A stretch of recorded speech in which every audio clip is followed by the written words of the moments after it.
fermeture des frontières nigérianes, quid de la réorganisation des secteurs riz et tomates? Voilà ce qui nous rassemble aujourd'hui à ce numéro d'entretien du jour. Pour en parler avec nous sur ce plateau, M. Claude Nyakadia, il est enseignant-chercheur, il est expert, consultant également justement dans ces domaines-là. Alors, M. Claude Nyakadia, bonjour. Bonjour madame. Et merci de répondre à notre invitation. C'est nous qui vous remercions aussi.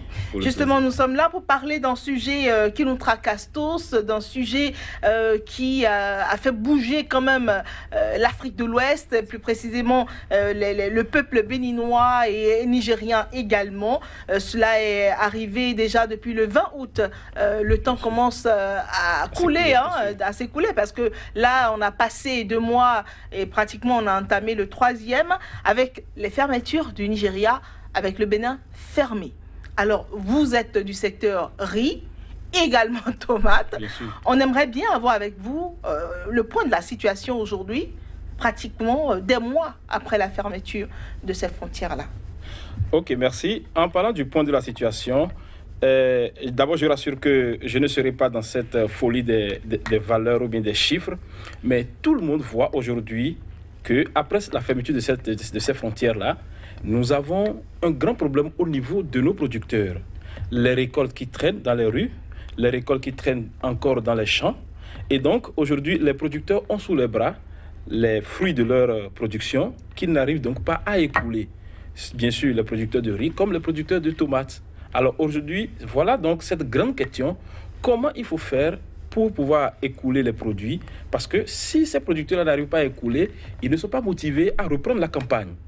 Parce qu'il faut quand même reprendre la campagne. Et pour reprendre la campagne, il faut avoir vendu les récoltes précédentes, avoir donc les ressources nécessaires pour l'acquisition des semences de qualité bien sûr, pour relancer la campagne. Donc aujourd'hui, tout est là. Les producteurs n'arrivent pas à vendre et c'est là la grande question qu'il faut chercher à résoudre. C'est ça, et justement on s'intéresse à ces 2 denrées-là parce que ce sont elles qui étaient parmi les premiers produits qui allaient sur le marché nigérien, abondamment d'ailleurs. Et justement, c'est quoi l'impact de cette fermeture-là sur les populations qui vivent de cette production-là, riz-tomate? Alors, en parlant d'impact, nous pouvons déjà établir toute une chaîne. Parce que lorsque les producteurs n'arrivent pas à écouler leurs produits, comme je l'ai dit tout à l'heure, ils n'ont pas de moyens pour donc d'abord répondre aux besoins vitaux concernant leur famille, leur mode de vie, ainsi de suite. Mais le problème aussi parce que c'est leur activité qui leur rapporte de l'argent. Donc, les autres sont des fonctionnaires, eux ils sont producteurs et c'est leur activité. C'est sur ça qu'ils se basent pour régler les questions de vie. Alors, ils n'ont pas donc les moyens pour régler leurs questions de vie. Ils n'ont pas de moyens pour donc préparer la campagne à venir, préparer le sol, acheter des semences et donc, bien sûr, recruter aussi la main-d'œuvre pour ceux-là qui ont de grands domaines. Donc, du coup, les producteurs ont des problèmes. Ceux-là qui sont des fournisseurs de semences, la campagne à venir, c'est sûr. À moins qu'ils ne fabriquent des chiffres, c'est sûr qu'ils vont aussi connaître la difficulté donc, dans le processus d'écoulement de leurs semences. Nous pouvons même remonter jusqu'au laboratoire qui donc développe ces variétés-là et qui les mettent à la disposition de ces industries ou bien de ces entreprises distributrices de semences. Donc, c'est toute une chaîne qui remonte jusqu'aux chercheurs qui développent ces variétés-là aussi. Toute la chaîne de valeur. Toute la chaîne. Donc, reçoit une partie de l'impact. Bien sûr, et cet impact-là qui est négatif. Mais on peut maintenant, pour notre pays, ou bien même pour les 2 pays, lorsque nous allons maintenant du point de vue question d'économie des 2 pays, là encore, il y a problème. Parce que même si c'est un secteur informel, du coup, ceux-là qui sont économistes, ceux-là qui sont gestionnaires ou bien qui estiment bien sûr l'économie des pays, ils arrivent quand même à quantifier ce que ça représente dans l'économie des 2 pays. Donc là encore, il y a un autre problème. Donc voilà les différents points ou bien les différents maillons au niveau desquels on peut noter des impacts par rapport à la fermeture de ces frontières. Mais est-ce que vous pensez, M. Claude Nyakadia, que si par exemple le Bénin était doté d'infrastructures modernes qui s'adonnent déjà à la transformation de ces produits-là pour leur plus grande conservation, par exemple l'agrobusiness, etc., est-ce que vous pensez qu'on aurait ressenti à ce point le problème? Alors, on n'aurait pas ressenti le problème à ce point. il doit avoir forcément, avec ces mesures, il doit forcément avoir, comme on le dit, un point d'amortissement. Mais toujours est-il que le marché extérieur est aussi un point important pour le producteur qui doit écouler ses produits. Même s'il y a le secteur de transformation, après la transformation, le produit doit être quand même exporté sur un marché. Absolument. Donc, le marché qui existe n'est pas en réalité le problème. Mais le problème, c'est comment accéder à ce marché-là. Il est vrai, aujourd'hui, lorsque nous prenons la tomate et le riz, restons d'abord au niveau de la tomate, un produit périssable. Donc, du coup, le produit ne peut pas être conservé à l'état frais pendant longtemps. Donc, d'abord, soit vous avez un secteur où vous livrez le produit frais, donc à un secteur donc, de transformation. Les gens transforment pour faire donc de la valeur ajoutée avant qu'on ne vende le produit transformé. Donc, ces mesures permettraient effectivement de gérer d'abord les récoltes. Ça, c'est la grande question. C'est d'abord de gérer les récoltes. Le temps de penser aux prochaines maintenant de penser campagnes. Aux différents marchés sur lesquels on peut amener nos produits. Et donc, les producteurs n'auront donc pas ce problème-là. La même chose pour les producteurs de riz. Le producteur de riz qui n'arrive pas à écouler, la campagne à venir, il aura donc forcément de difficultés. Donc, du coup, on peut donc résumer en disant que avoir des infrastructures de transformation, d'abord, c'est important dans la chaîne de valeur des produits agricoles, bien agroalimentaires, parce que la transformation ajoute de la plus-value, c'est-à-dire au produit, et donc ça rapporte beaucoup plus aux producteurs. Et chaque acteur sur la chaîne a donc ses bénéfices, ses retombées. Voilà. Absolument. Alors, à l'étape actuelle, nous avons des producteurs qui ont sous les bras des produits, des récoltes qui restent là. Et la saison suivante, la campagne prochaine, est presque là déjà. Bien sûr. Alors, qu'est-ce qu'il faut faire? Quelles sont les solutions à portée de main? Alors, les solutions à portée de main, parfois, il n'y a pas de solution magique. Que vous ayez les moyens ou bien toutes les idées, la situation est là, forcément, vous allez subir une partie des conséquences. Mais moi, je pense que ce qui est important, c'est de réfléchir pour l'avenir. Parce que les tomates qu'on a récoltées, par exemple, il y a un mois, ne sont plus à l'état frais. C'est sûr qu'il y a des producteurs qui ont déjà jeté. C'est pourquoi moi, je dis souvent que pour que le débat soit... bien sûr, qui pourrissait. Pour que le débat soit simple et que les téléspectateurs puissent comprendre, nous n'allons pas rester dans le panier des chiffres, parce que nous savons tous appuyer l'ordinateur pour donc fabriquer des chiffres. Donc, tout le monde le voit. Les producteurs, il y en a beaucoup qui ont perdu assez de tomates. Le riz qui peut être encore conservé pendant longtemps, c'est sûr qu'il y a des producteurs qui l'ont encore, espérant qu'ils vont trouver des marchés, ou carrément, pour tout éviter, l'ont cédé à des prix qu'ils n'auraient pas voulu. Mais toujours est-il que ça leur permet quand même de libérer les produits qu'ils ont sous les bras, d'avoir un peu de moyens, même si ce n'est pas la hauteur de ce qu'ils espéraient, pour quand même préparer la campagne à venir. Donc, comme je le disais tout à l'heure, les grandes idées, c'est de voir comment il faut réfléchir pour l'avenir.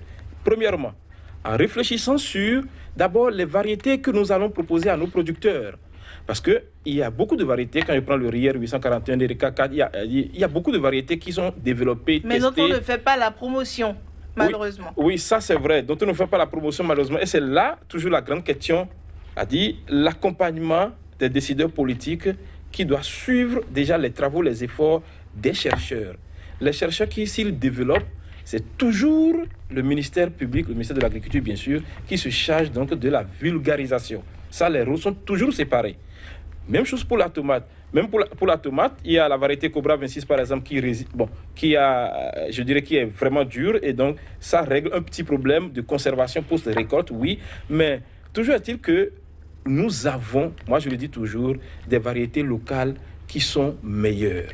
Mais le problème avec le Nigeria, je ne vous coupe pas, quelque part, c'est le problème de la réexportation du riz. C'était beaucoup plus avec le riz qui était importé d'ailleurs et qui transitait par le Bénin pour aller au Nigeria. Est-ce que le Nigeria, il me semble, n'a pas refusé de prendre le riz du Bénin, le riz produit au Bénin, non? Ça, c'est vrai. C'est un point important à rappeler. Le Nigeria n'a pas refusé, au fait, le riz produit au Bénin.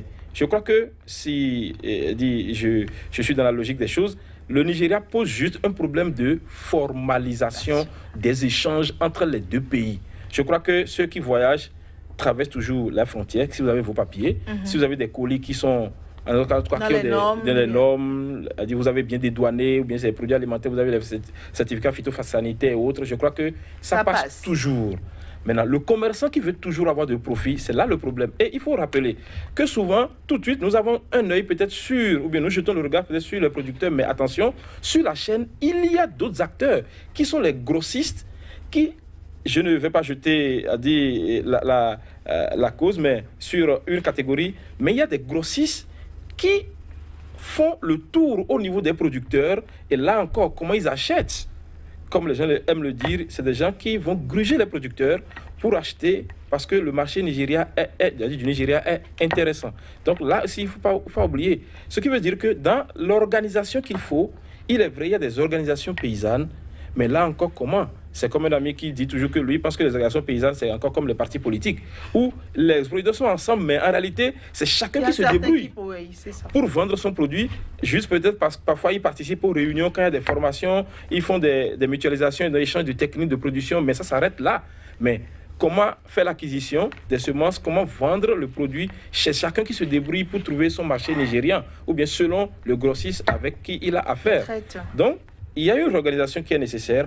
Organiser les producteurs, et les former bien sûr, et les aider à pouvoir développer un système d'écoulement, mais toujours en tenant compte de la chaîne de valeur qui doit apporter une plus-value, et donc les bénéfices seront redistribués à chaque acteur du maillon. C'est ça, et on peut résumer en disant que quelque part, la fermeture de ces frontières-là, c'est aussi une opportunité pour nos producteurs. C'est le moment pour les producteurs béninois de développer davantage leur production et de valoriser davantage leur production, quelque part. Exactement. Ça devrait les sortir de l'ornière. J'étais content quand j'ai même écouté les autorités qui ont affirmé que c'est le moment de pouvoir réfléchir et de pouvoir organiser les secteurs.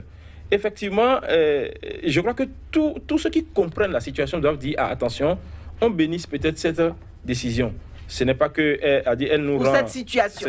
Bien sûr. C'est la situation qui a entraîné cette décision. Bien sûr. Donc, et je crois que c'est effectivement le moment de réorganiser ces deux secteurs-là, de créer bien sûr des organisations paysannes qui puissent être suivies. Et pour que chaque producteur ait le retour après production, bien sûr, son produit ayant pris par toute la chaîne de valeur. Absolument. Et que tout ceci soit accompagné. Parce que pour cette saison, que les producteurs ont perdu pratiquement.